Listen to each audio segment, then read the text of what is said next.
Welcome to Trending in Education. Mike Palmer here. Very pleased to be joined this week by Adrian Ridner, the CEO and co-founder of Study.com.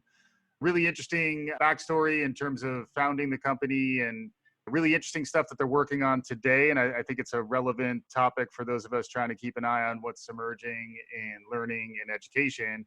But with no further ado, let me welcome Adrian to the show. So Adrian, welcome to Trending in Education. Thank you for having me, Mike. I'm excited to be here.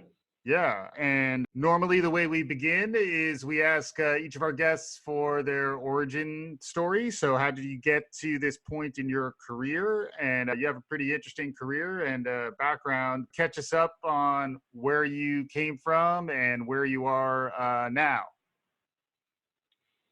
Absolutely. And I guess the place I'd like to start is really I bring a perspective of a first generation college graduate, but it's more than that. My family is originally from Argentina. So I was born there and moved around multiple times. We lived in Venezuela, Brazil, and finally moving to the United States as I was finishing up high school. So as someone who's seen that span and really understood that learning is different in every place and for every person, that's a big part of what I bring with me and what I've really brought over the last 2 decades as I've been working on the problem of making education accessible. So the other thing I want to touch on that I think is important is accessibility is really important because I've had firsthand experience. My brother Pablo has special needs and is something that he learns differently. He's much more of an experiential learner, visual learner, and I was able to see that over his life and my life and really realizing that's not unique to him or other people with special needs. All of us learn differently. That's a big part. So as I went through school and worked my way through my software engineering degree and my undergraduate, I knew there was a way that technology could dramatically increase the quality and personalization of learning and drastically reduce the cost, especially of higher education. And that's a big part of why I created Study.com, and we do what we've been doing over the last several years. Yeah, and it's an interesting span of time too, because as someone who's been in the field, I've been doing this type of thing for 20 plus years, and it looks like in some way, shape, or form, Study.com's been keeping an eye on things over that period of time.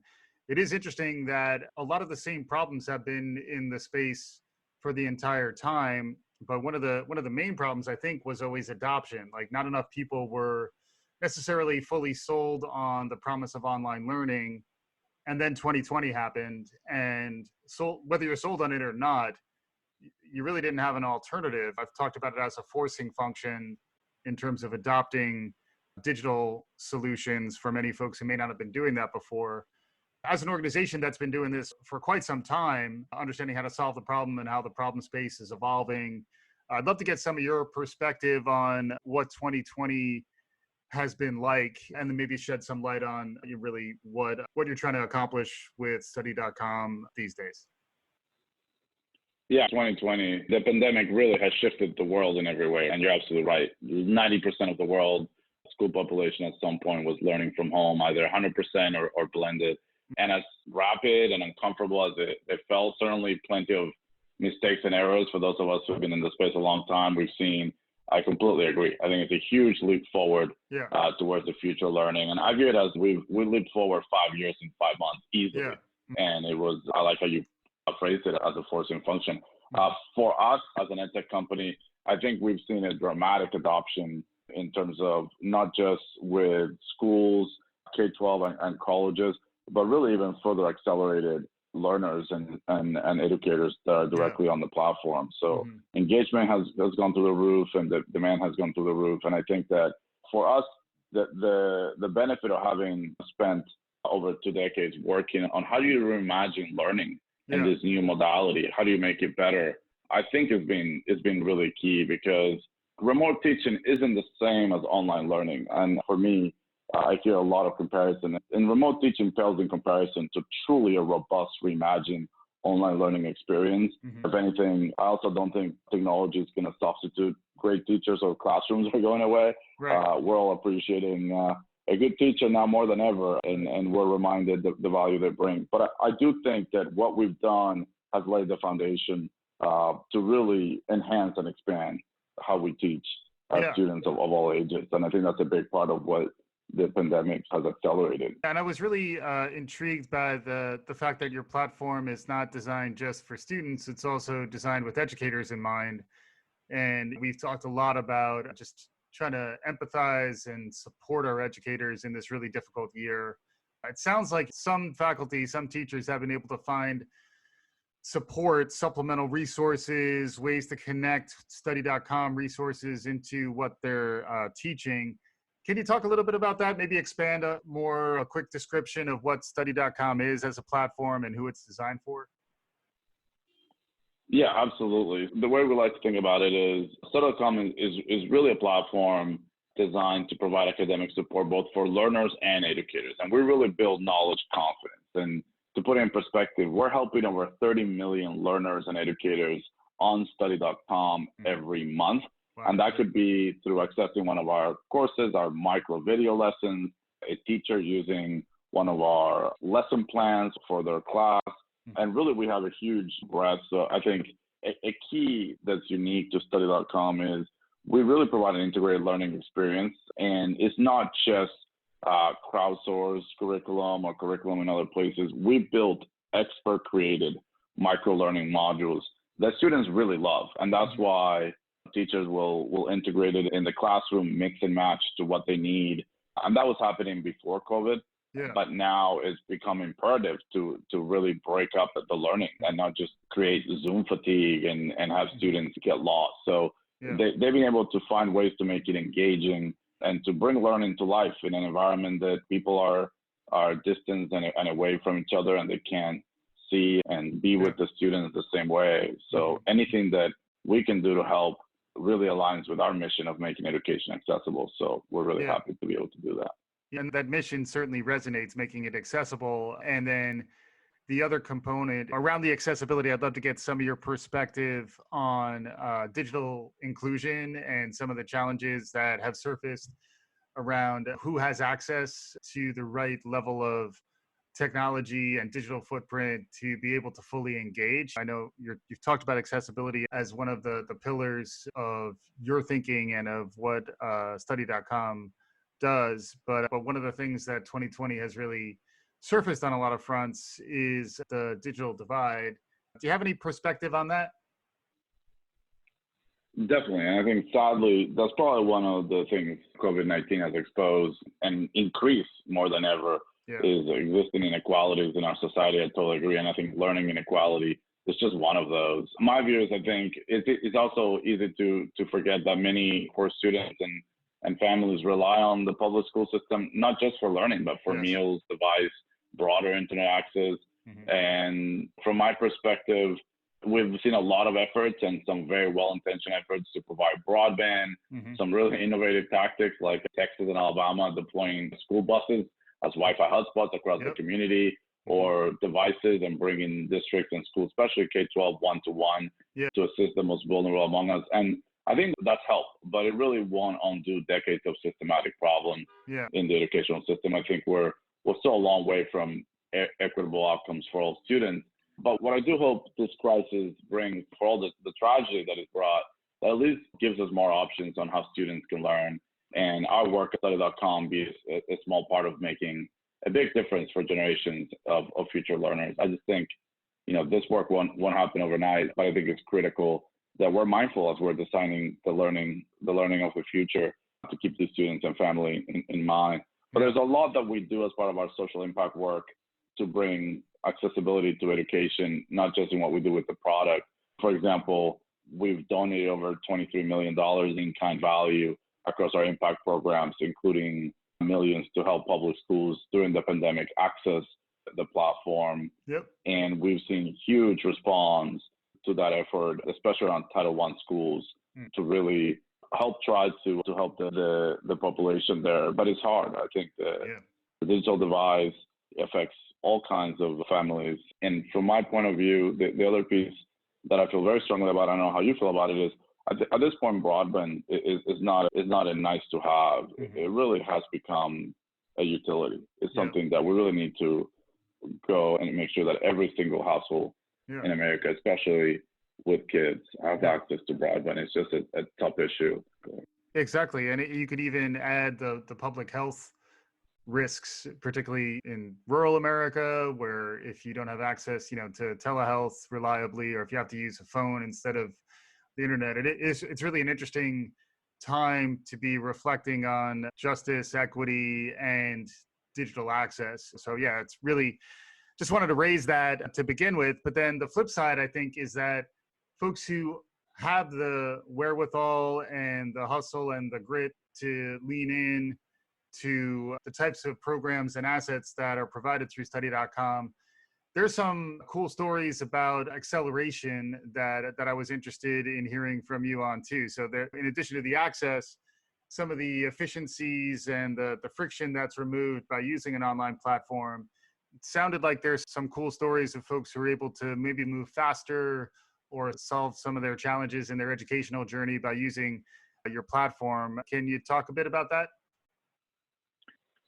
Absolutely. And definitely for us, and that's a really good point to bring up. We talk about making education accessible, and very often, especially this time, takes in terms of affordability and the things we just spoke about, but it's a lot more than that. One of the things for us is really providing flexibility and ability for people to move at their own pace. And the piece for us, if you think about study.com, our curriculum spans K-12 through higher ed, STEM to social sciences, and everything in between, right? We have over 83,000 video and micro lessons, 14,000 teaching tools for instructors, worksheets, activity. And the other thing we have that's really unique is we have the largest online college course catalog with over 225 college courses that are recommended for college credit. So think of it as community college from your phone. You can take courses and transfer. And we've seen, with a platform built to deliver learning in this engaging way, students do amazing things. So we have our Working Scholars program, which helps working adults, often single parents that have some college credit but no degree, be able to complete in the span of a year or a year and a half courses that would take them 5 or 6 years to compete in a community college, because they can do it from their phone. They can do it while they're waiting for their kids to finish something, and they're learning, but they're also advancing their career and their livelihood for their families, which is it was something we've been working on for many years, and it's become an even bigger part of our mission as more and more families face unemployment in the face of the pandemic. So that's been a huge part. And the other part, acceleration, has been happening.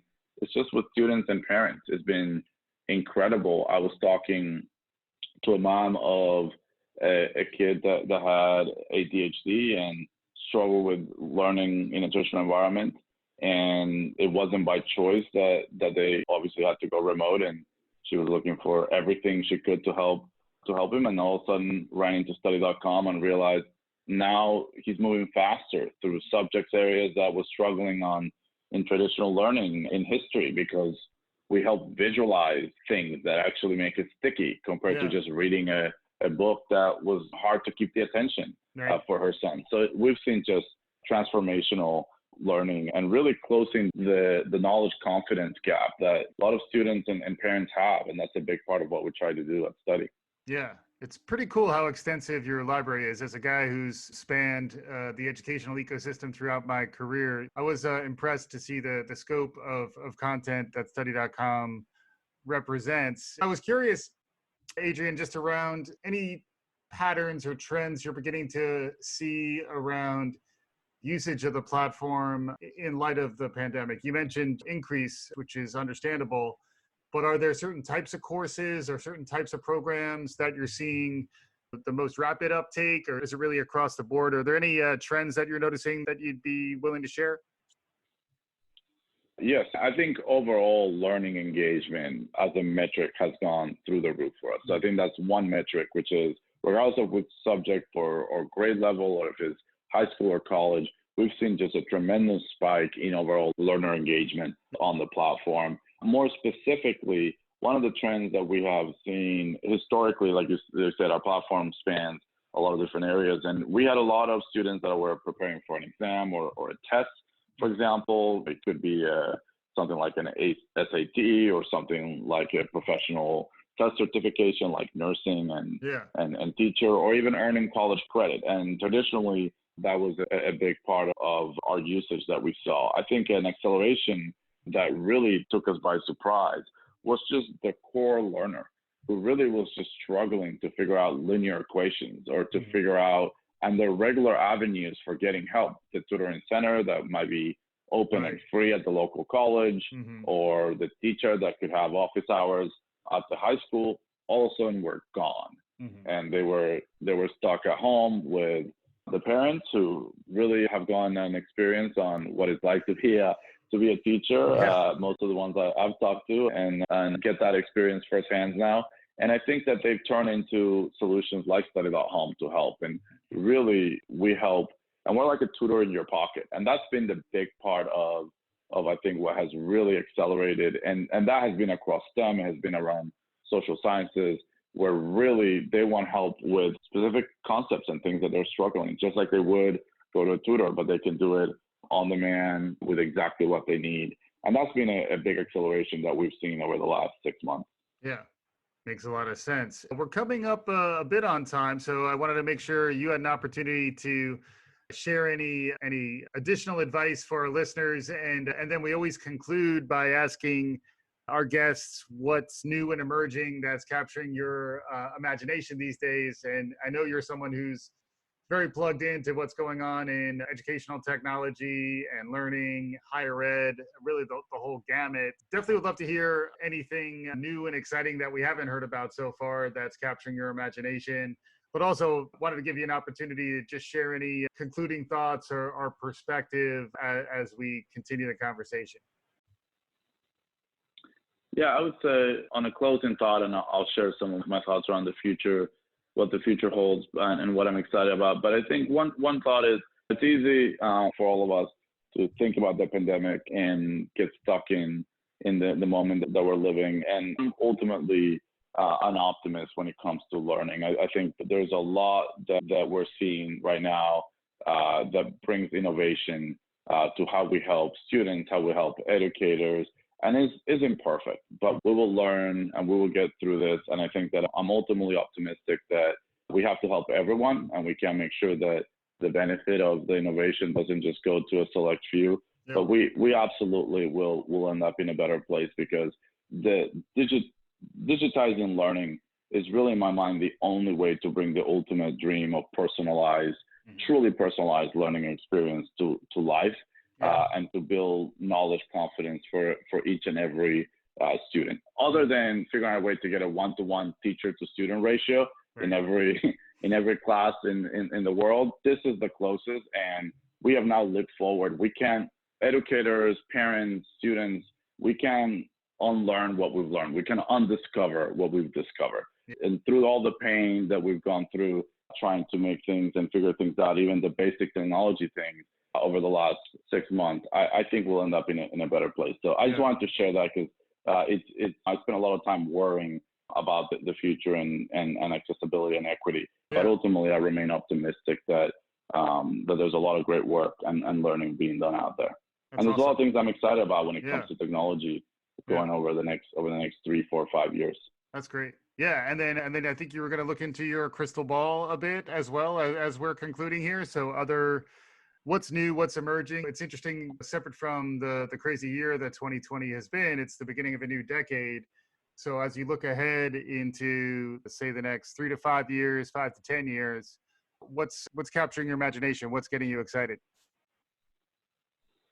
I think, and again, I'm a recovering software engineer, so you have to forgive. I have very much a technology lens, and that's a big part of what I've spent a lot of time thinking and dreaming about. But I really do think that now that we have this much access to learning data and learning science, what we'll be able to deliver with machine learning and AI, I think is going to be something that there was a lot of talk over the last 5 to 10 years. And I think over the next 5 years, there's going to be a lot more impact that we can have with those technologies.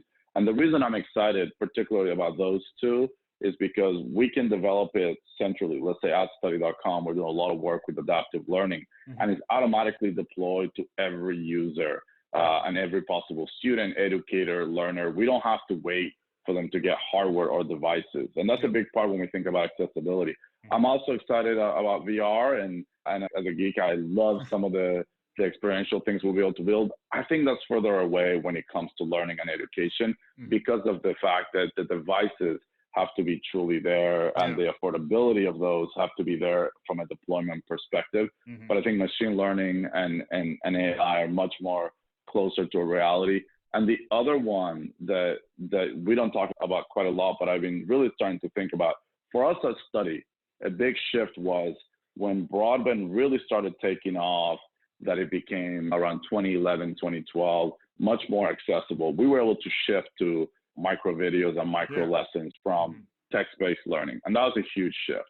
5G, for as much as we've been waiting for it, and it's been a lot of talk, is now truly starting to get a rollout. And what we'll be able to do there from a perspective of connecting students, connecting learners and instructors that are halfway across the world from each other, what it's going to feel instantly, but on a mobile device, I think it's going to be really exciting. Bringing those things together, like crunching data very quickly and helping personalize with a connection that is begun to feel pretty much instant in a device that someone can carry in their pocket. I think it will truly take learning to a new phase. And I'm very optimistic where the next 3 to 5 years will take us as all those technology trends converge. And we're spending a lot of time at study.com thinking on how do we keep exploring and leaping forward and reimagine that learning experience as those new trends become a reality. Yeah. Great stuff. You're among friends here, Adrian. I think we're picking up what you're putting down. So very much appreciate you taking the time today. Adrian Ridner is the CEO of study.com. If folks want to follow more of this type of stuff, do you have any recommendations where folks can learn more? Definitely study.com is the best way. We have a lot of stuff. We also publish a lot of our research studies and surveys there. So following study.com, there's a lot of material that we publish there in addition to the platform itself. So definitely a great place to start. Awesome. So thanks very much, Adrian. Really appreciate the time. For our listeners, as always, appreciate you checking in again. And if you like what you're hearing, tell your friends, share it, write a review, do all the good things. We'll be back again soon. This is Trending in Education.